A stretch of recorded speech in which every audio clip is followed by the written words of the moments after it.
Hi, this is the CMF Watch Pro 2. So what do you get here? Well, for the small price of around $70 you get a design-wise actually very unique smartwatch with a pretty playful design. Watch bands and even the round bezels are interchangeable between versions, basically just like the CMF phone concept. The watch comes in a few different colors, 4 to be precise, and is also very lightweight at just under 50 grams without the strap. So to look at it as a normal watch, I actually kind of like it. It is both comfortable and, well, fun, a word not so commonly seen in the world today. So what can it do then? Well, firstly, it can be paired with either an Android or an iPhone using the CMF Watch app.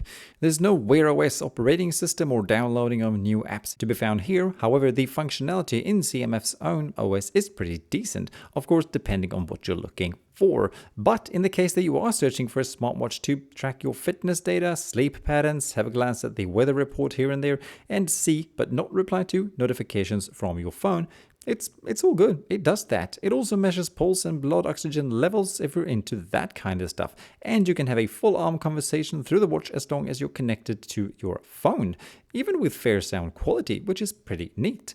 The screen is also fine with a 466 x 466 pixels AMOLED that runs with a refresh rate of 60 Hz.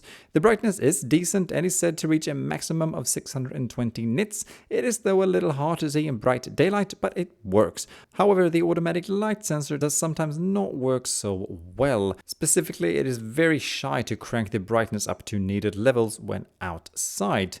Control-wise, I actually have nothing to complain at here. The little crown on the side works for both scrolling the main menu and acts as a clickable button. The touchscreen can of course do the job on its own, but the scroll button and touch functionality together works really nicely in sync. Battery life is said to be around 11 days tops with normal use, which might be true if normal is almost no use at all and no pulse tracking and no always on display on. However, with those things on, you are looking at charging the watch about every 4th or 5th day. It's still definitely decent, not the best, but decent.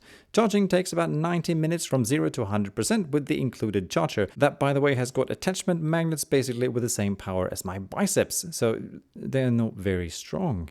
The only real downside here is though the somewhat unstable Bluetooth connection to the phone. For whatever reason, the watch every now and then, mostly at night it seems, loses its connection to my phone, which results in that I have to open the CMF Watch app again and then they just sync back in a few seconds. Hopefully this will also be patched and worked upon in coming updates. It's definitely not a total deal breaker, but it is rather annoying sometimes. Apart from that though, and if you, like me, enjoy the design and can appreciate the somewhat limited functionality for what it actually is, the CMF Watch Pro 2 is actually a really nice, comfortable, and most of all, affordable smartwatch. Alright, thank you so much for watching. Please share any thoughts or questions in the comments below and I'll do my best to answer them. Have a nice day. Bye.